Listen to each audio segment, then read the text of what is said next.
مختصر وقت آپ سے مخاطب رہوں گا، کیونکہ میرے بعد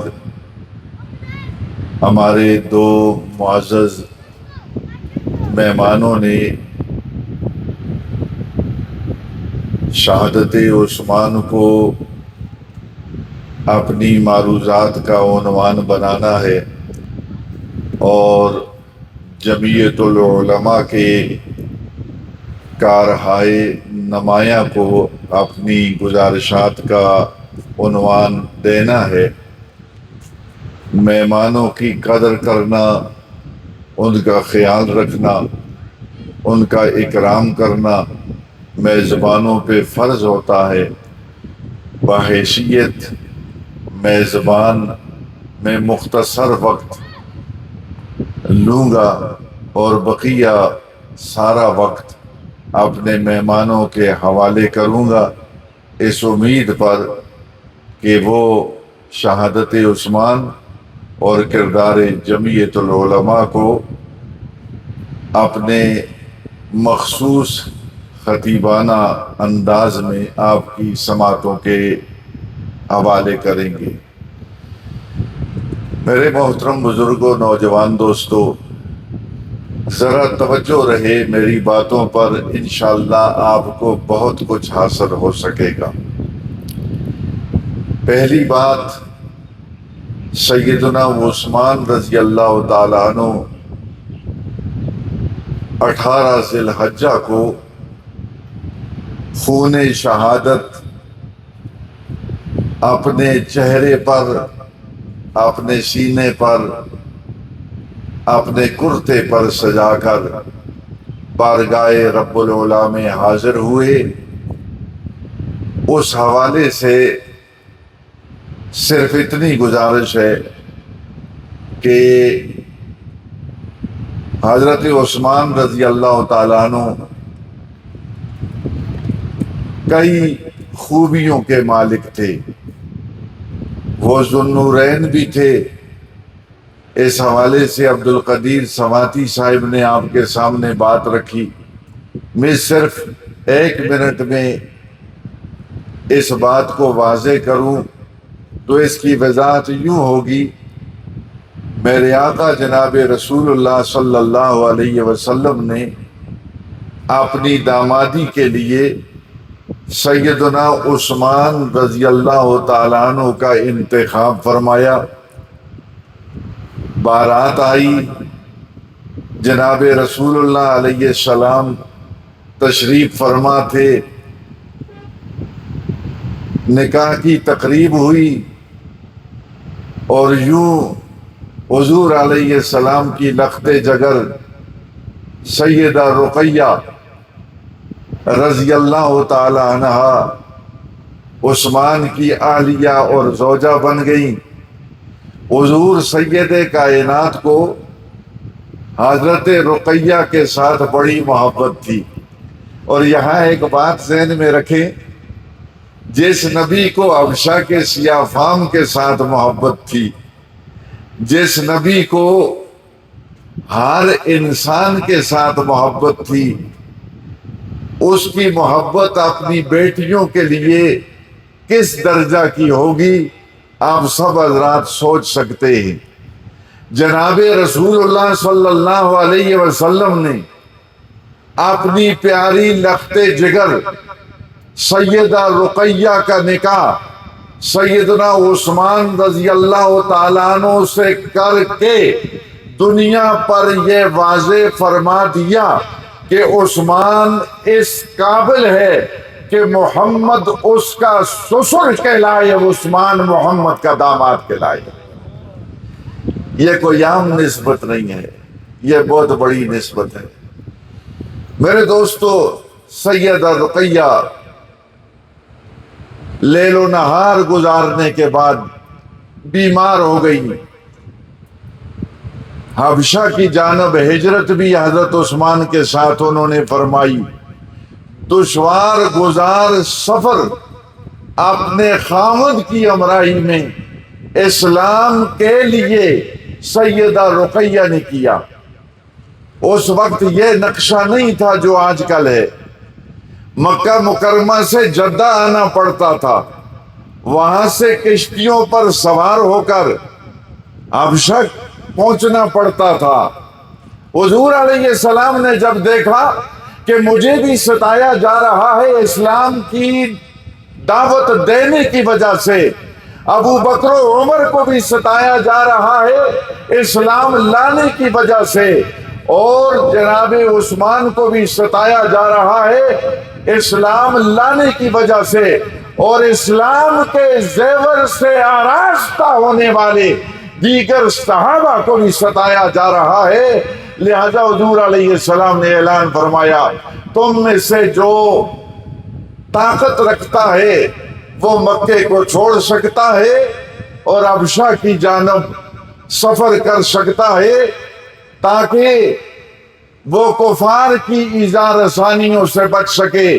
جناب عثمان اٹھ کھڑے ہوئے میں جاتا ہوں، عبداللہ ابن مسعود اٹھ کھڑے ہوئے میں جاتا ہوں، عبد الرحمن ابن عوف اٹھ کھڑے ہوئے میں جاتا ہوں، زبیر بن عوام اٹھ کھڑے ہوئے میں جاتا ہوں، عثمان بن مظعون اٹھ کھڑے ہوئے میں جاتا ہوں. اس طرح 11 یا بعض روایات کے مطابق 12 آدمیوں کا قافلہ اور 4 خواتین جن کے ساتھ تھیں اسلام کی بقا کے لیے، وہ مکہ سے حبشہ کی جانب عازم سفر ہوئے. دن رات سفر کرنے کے بعد وہ حبشہ میں پہنچے اور وہاں لیل و نہار گزارے. اسلام کی تقویت کے لیے وہاں پر کام ہوتا رہا. خیر میں عرض یہ کر رہا تھا، وہاں سے واپسی کے بعد سیدہ رقیہ بیمار ہو گئی اور وہ بیماری جان لیوا ثابت ہوئی. رقیہ نے رخت سفر باندھ لیا اور عازم عالم بقا ہو گئی. اب عثمان افسردہ رہنے لگا. توجہ ہے نا؟ عثمان کی افسردگی کی وجہ یہ تھی کہ رقیہ کا شوہر ہونے کی وجہ سے محمد کا داماد کہلاتا تھا اور محمد اس کا سسر کہلاتے تھے. رقیہ جب عالم بقا کی جانب روانہ ہو گئی، عثمان کو ان نسبتوں کے ظاہری حوالے سے سامنے نہ ہونے کی وجہ سے پریشانی لاحق ہو گئی. افسردہ بیٹھا ہوا تھا. جناب رسول اللہ علیہ السلام نے افسردگی کی وجہ پوچھی. اس نے بات بتائی، بیوی ویسے بھی رخصت ہو جائے تو بڑا صدمہ ہوتا ہے. محمد عربی میرے حرم میں تو آپ کی چہیتی صاحبزادی تھی، اس کی رخصتی نے بے قرار کر دیا ہے اور اس کی رخصتی نے مجھے محزون و پریشان کر دیا ہے. محمد عربی نے فرمایا عثمان تمہیں مبارک ہو، تمہارے لیے اور ایک فیصلہ آ گیا ہے. اللہ کے رسول کیا فیصلہ ہے؟ فرمایا مجھے پروردگار عالم نے فرمایا ہے کہ رقیہ فوت ہو گئی ہے، محمد تو اپنی دوسری صاحبزادی ام کلثوم عثمان کے نکاح میں دے دے. لہذا عثمان میں تمہیں ام کلثوم دیتا ہوں اور وہ تمہارے عقد میں تمہارے نکاح میں دیتا ہوں. بس یہ بات آپ سمجھ گئے. اب یہاں ایک بات سوچنی ہے. آپ سے اگر بیٹی کا کوئی رشتہ پوچھتا ہے، آپ رشتہ پوچھنے والوں کے خاندان کا پتہ کرتے ہیں. آپ جس بچے کو رشتہ دیتے ہیں اس کی کوالیفیکیشن کا پتہ کرتے ہیں، اس کے اخلاق کا پتہ کرتے ہیں، اس کی مصروفیات کا پتہ کرتے ہیں، اس کے کاروبار کا پتہ کرتے ہیں، اس کی طبیعت کا پتہ کرتے ہیں، اس کے مزاج کا پتہ کرتے ہیں اور اس کے دوست کون کون ہیں. اس حوالے سے معلومات اکٹھی کرتے ہیں. جب سارے حوالوں سے آپ مطمئن ہو جاتے ہیں، آپ پھر جا کر ہاں کرتے ہیں.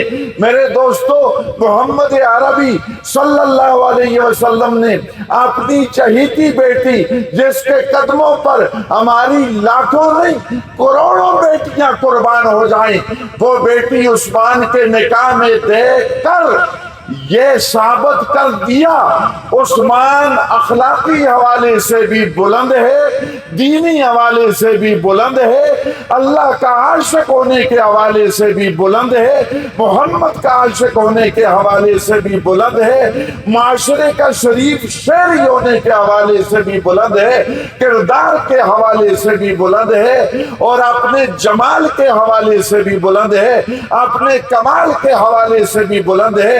اور پھر ایک بیٹی نہیں 2 بیٹیاں دے کر دنیا کو یہ بتا دیا، لوگوں عثمان کے حوالے سے بہت محتاط رہنا، اگر عثمان پر انگلی اٹھائی تو یہ عثمان پہ اعتراض نہیں ہوگا، محمد عربی پہ اعتراض ہوگا، اس لیے کہ محمد نے 1 مرتبہ نہیں 2 مرتبہ عثمان کو اپنا داماد بنایا ہے۔ عثمان کا بڑا مقام، بڑی شان، یہ ذوالنورین کا یہ معنی ہے کہ 2 بیٹیاں یکے بعد دیگرے اس کے نکاح میں آئی۔ میں مختصر کر رہا ہوں۔ اگلی بات، عثمان ذوالہجرتین ہے، حبشہ کی جانب بھی ہجرت کی جو میں عرض کر چکا ہوں، اور مدینے کی جانب بھی ہجرت کی، 2 ہجرتوں والا ہے، اور کامل الحیا ہے۔ مولانا ذوالقرنین صاحب نے بھی بتایا، اور حضرت نے بھی، درہ کے خطیب صاحب ہیں، انہوں نے بھی آپ کے گوش گزار بات کی۔ اور وہ جملہ کتنا پیارا جملہ ہے حضور علیہ السلام کا، دروازے پہ دستک ہوتی ہے، فرمایا من دق الباب، کون ہے دروازے پر؟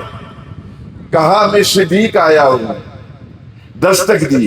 اور دروازے پہ دستک دینا اپنا شعار بنا لو، اپنی پہچان بنا لو، تو گے نا دستک۔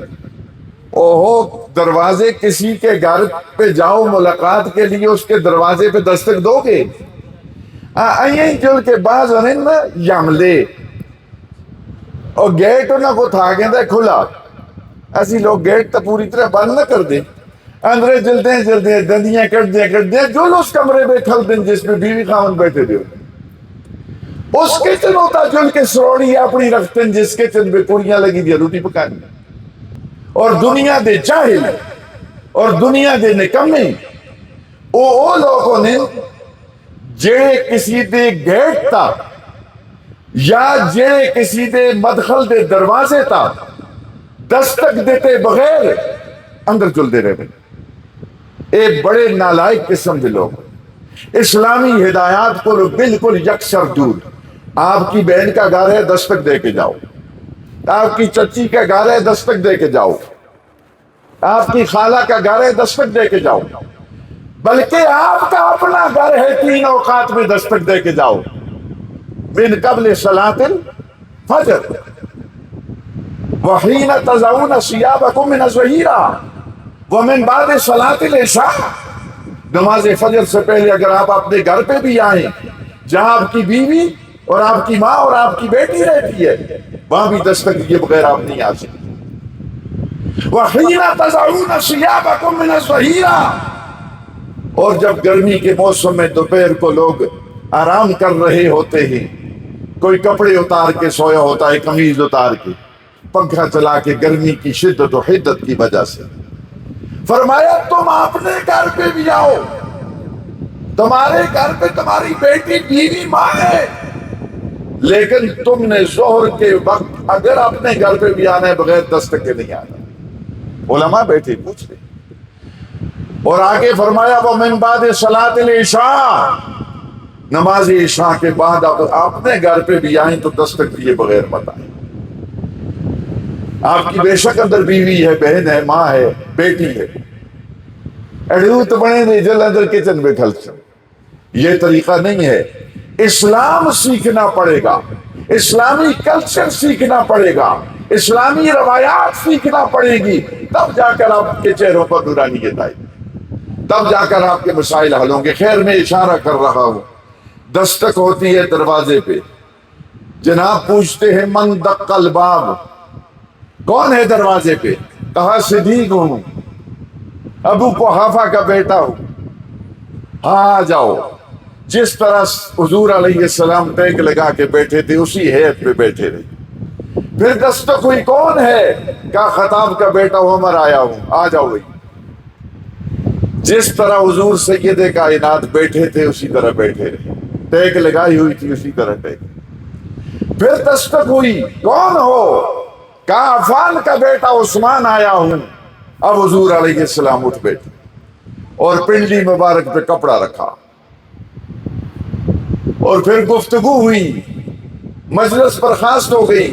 ابو بکر بھی چل دیے, عمر بھی چل دیے, عثمان بھی چل دیے. سیدہ عائشہ صدیقہ نے بات پوچھی, جناب کیا بات ہے؟ ابو بکر آئے تو وہی ہیئت تھی, اور عمر آئے تو وہی شکل اور وہی ہیئت تھی, جس طرح آپ لیٹے ہوئے تھے بیٹھے ہوئے تھے اسی ہیئت پر آپ رہے. عثمان آیا تو آپ سمجھ گئے. تو وہ جملہ میں دوہرا دیتا ہوں, الا استحیی منہ تستحیی منہ الملائکہ, میں اس شخص سے حیا کیوں نہ کروں جس سے اللہ کے فرشتے بھی آسمانوں پر حیا کرتے. دو باتیں عثمان کی آ گئی, بلکہ تین آ گئی. ذوالنورین بھی ہے, سبق نہ بھولنا. کیوں ہے بات بتا دی. ذوالہجرتین ہے, 2 ہجرتوں والا, سبق نہ بھولنا. اور تیسرے نمبر پر کامل الحیا والایمان ہے. اور یہاں سے گزرتے ہوئے آپ سے بھی عرض کر دیا, سیرت عثمان کو اپناؤ اور اس کو اپناتے ہوئے وہ طریقے اختیار کرو جو عثمان, ابو بکر و عمر, عثمان و علی نے اختیار کیا. جو صحابہ نے آپ کو رائے دی ہے ان راہوں پہ چلنے کی کوشش کرو. اللہ حضرات صحابہ کے نقش قدم پر چلنے کی توفیق عطا فرمائے. یہ میرے موضوع کا ایک حصہ. میرے دوستو, ہم اس بات پر خوش ہیں کہ ہمارا تعلق اس جماعت کے ساتھ ہے جو جماعت ابو بکر و عمر, عثمان و علی کو اپنا آئیڈیل سمجھتی ہے. میری مراد جمعیت علماء اسلام ہے. اور یہ آج کی بات نہیں ہے, یہ کل کی بات بھی نہیں ہے, یہ 1919 کی میں بات کر رہا ہوں, جب علماء کو فکر دامنگیر ہوئی کہ میدان سیاست میں جائے بغیر, اسمبلی میں جائے بغیر, ایوان اقتدار میں جائے بغیر ہم اپنے مطالبات کو منظور نہیں کروا سکتے, لہذا میدان سیاست میں ہمیں قدم رکھنا پڑے گا. علماء کرام نے فیصلہ کیا ہم سیاسی دنیا میں بھی اپنا نام پیدا کریں گے. اب وہ لوگ باہر نکلے, کوالٹی تو ان کے اندر ہے, علماء کے اندر. اور میں معذرت کے ساتھ عرض کرتا ہوں, یہ مت بھولیے آپ نے ہمیں کیا دیا ہے. ہمیں بتاتا ہوں, آپ نے ہمیں ایک مدرسہ دیا, شکر ہے اللہ کا. آپ نے ہمیں ایک مدرسہ دیا, آپ نے ہمیں مسجد دی. اور صحیح ہو نہ جا کے میں ایک دو گلا پوچھتا, جس جواب نہ دیتا اس کو میں معاف نہ کر سکتا. دل خفا, یعنی دل مڑا خفا رہے سی, اس طرح دل خفا رہے سی. تو ساسا کو مسجد دیتی ہے, باغ ہوتی ہے مسجد پہ, یہ نہیں ہوتی. ہاتھ کھڑا کر کے جواب دے. تو ساسا کو مسجد دیتی ہے, 2 ویلے یا 1 ویلے میں سیتی پہ سبق ہوتا ہے, یہ نہیں ہوتا. ہاتھ کھڑا کرو نا, نال دا تنگ ہو گئی, تو تنگ ہوتا ہے. 2 تو ساسا کو مسجد دیتی ہے, جمعے کی نماز ہوتی ہے, یہ نہیں ہوتی. تو ساسا کو مسجد دیتی ہے, مسجد صاف ستھری رہتی ہے, یہ نہیں رہتی. جزاک اللہ. تو ساسا کو مسجد دیتی ہے, عیدی کی نماز ہوتی ہے, یہ نہیں ہوتی. اقامت ہوتی ہے, یہ نہیں ہوتی. ہاں یہ سب سے پوچھ. یہ دلولہ میں ہماری قرب و جوار میں بہت ساری مساجد ہیں, وہاں کے احباب یہاں بیٹھے ہیں.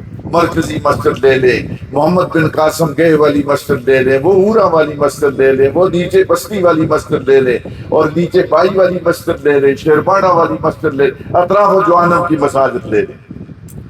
کون سی ایسی مسجد ہے جس میں نماز نہیں ہوتی, جمعہ نہیں ہوتا, اقامت نہیں ہوتی, جس میں بچوں کو سبق نہیں پڑھایا جاتا؟ جو جامع مسجد ہے وہ جمعے کے دن وہاں خطبہ نہیں ہوتا. مجھے ایک مسجد بتا.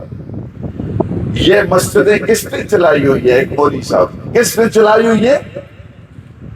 جس کو 15 سے 20 ہزار روپے تنخواہ ملتی ہے, اس مولوی صاحب نے یہ خوبصورت نظام چلایا ہوا ہے, خوبصورت ادارہ چلایا, جس کو ہم لوگ اتنے پیسے دیتے ہیں جتنے پیسے ہمارے بچوں کے پاپڑوں پر خرچ ہوتے ہیں, بلکہ اس سے بھی کم دیتے ہیں.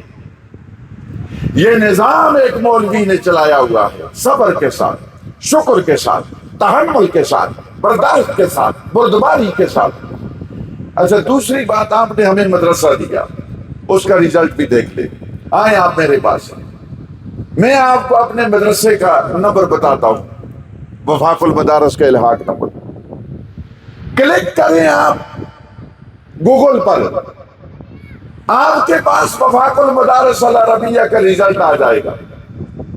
اور میں 30 بچوں سے زائد حضرت کبھی نہیں رکھتا ہے اپنے مدرسے میں، 30 بچے رہائشی رکھتا ہوں، اور 35 سالوں میں نے 400 بچے حافظ قرآن بنا کر اس ماحول کو فراہم کیے۔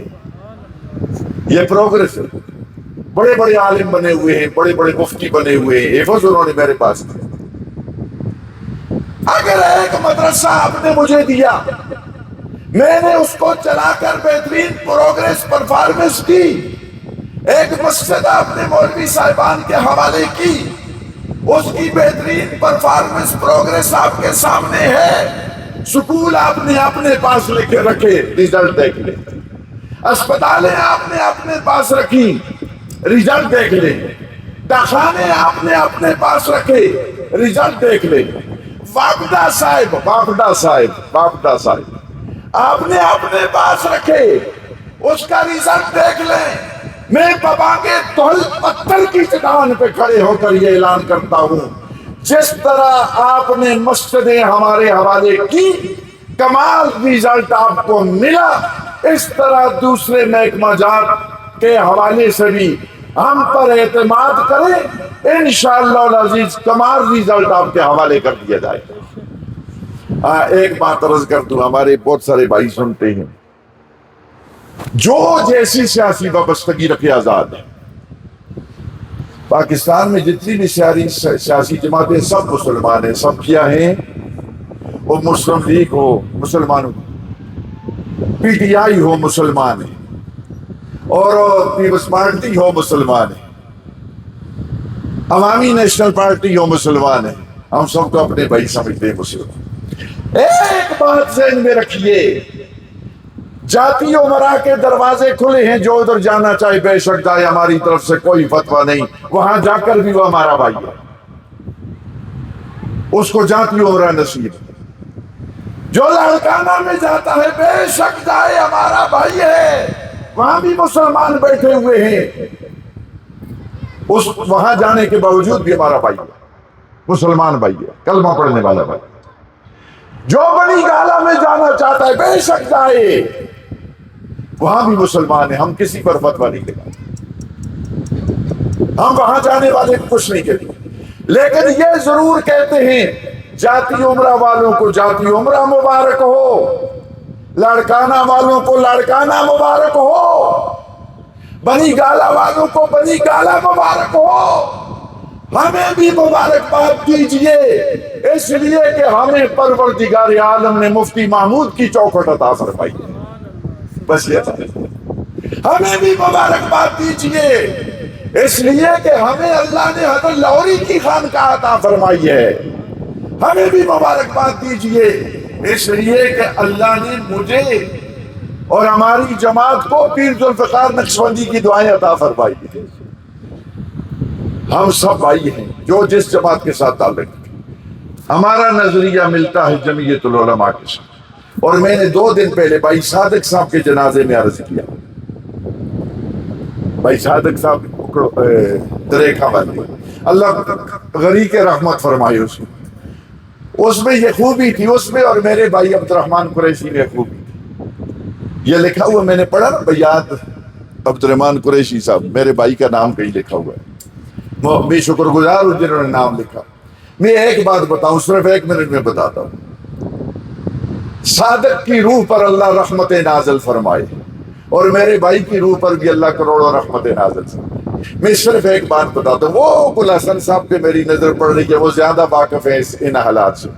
میرے بھائی صاحب پیپلز پارٹی کے بہت فعال قسم کے کارکن تھے، اور ایسے کارکن نہیں تھے آج کل تو ایسا کو لیڈر ملتے ہی نہیں نا، اب کوئی مل کے چاہے بیچارہ ایم پی ہے تو اسی مطلب 3 دھڑے ہوشا بھی نہیں نام سے 3 دھڑے تو اسی ہوشا بھی نام، میں آپ کو ایک بات بتاؤں، میرے بھائی صاحب کی بھٹو صاحب سے ایک مرتبہ نہیں کئی مرتبہ ملاقاتیں ہوئی، اور پتہ ہے کس بنیاد پہ باتیں ہوئی؟ کراچی میں ہمارا بہت بڑا سٹور تھا، بادر آباد چرنگی میں، کریم میڈیکل ڈپارٹمنٹل سٹور، اس میں 15-20 آدمی ملازمت کرتے تھے۔ وہ جس آدمی کا تھا شیخ کریم، جس کی وہ پراپرٹی تھی، ہم نے تو لیز پہ لی ہوئی تھی، وہ جس آدمی کا تھا شیخ کریم صاحب کا، شیخ کریم کے بڑے بھائی طفیل صاحب بھٹو صاحب کے قریبی دوست تھے۔ ان طفیل صاحب کی وجہ سے میرے بھائی صاحب کی بھٹو صاحب کے ساتھ کئی ملاقاتیں ہوئی، ان کے بیٹھک میں جا کر ملاقاتیں ہوئی۔ میرے محترم دوستو توجہ رہے، اتنی ملاقاتیں رہی۔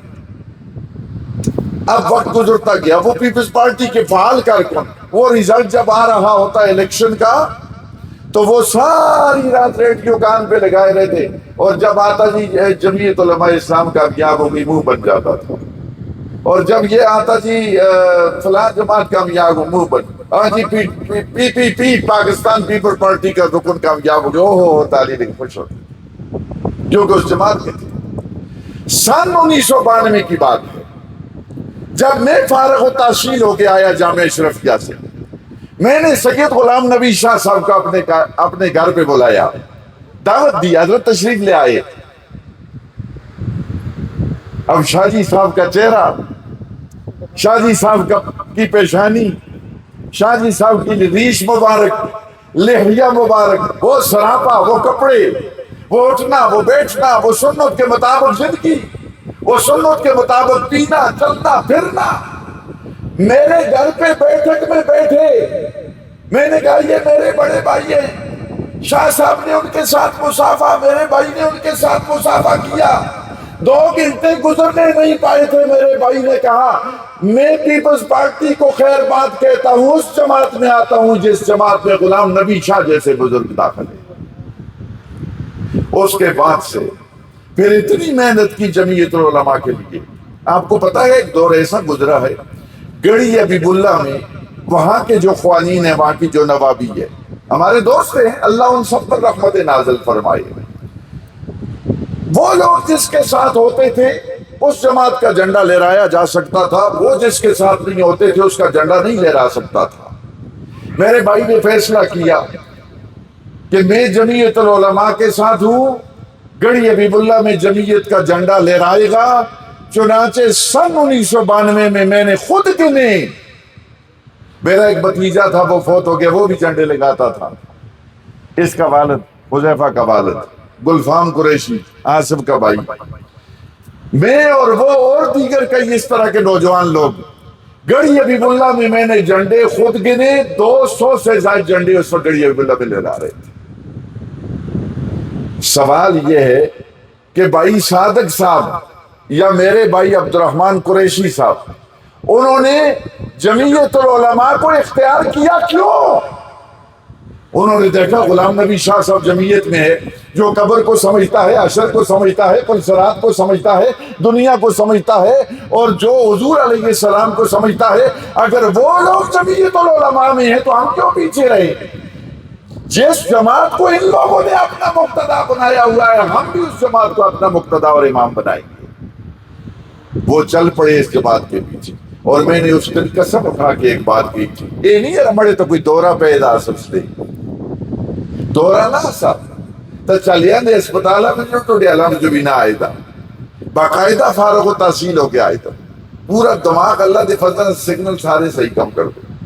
میں نے قسم اٹھا کے ایک بات کہی تھی، آج بھی کہتا ہوں، اللہ کی جلالت کی قسم، اس وقت ملک پاکستان میں اسلامی کلچر، اسلامی ثقافت، اسلامی تہذیب، اسلامی تمدن، اسلامی معاشرت، اسلامی روایات، دینی مدارس، حضرات اصحاب رسول کی عزت و ناموس، قرآن کی عزت و ناموس، عقیدہ ختم نبوت کا تحفظ اور دفاع، علماء کرام کا تحفظ اور دفاع، چادر چار دیواری کا تحفظ اور دفاع۔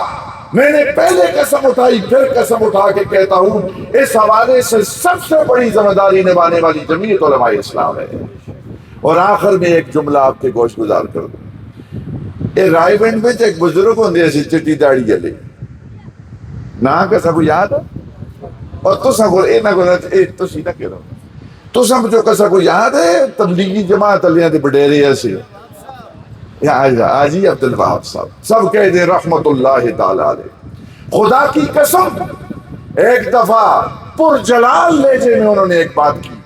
راوی عام آدمی نہیں ہے, مفتی محمود الحسن راوی ہے. اس وقت مکہ مکرمہ میں تشریف فرما ہے, اور اگر مفتی محمود الحسن کی تصویر اس وقت وہاں سے میں منگوا لوں تو مفتی محمود الحسن کے ارد گرد پاکستان اور دیگر دنیا کے میرا خیال ہے 100 سے زائد علماء بیٹھے ہوں گے.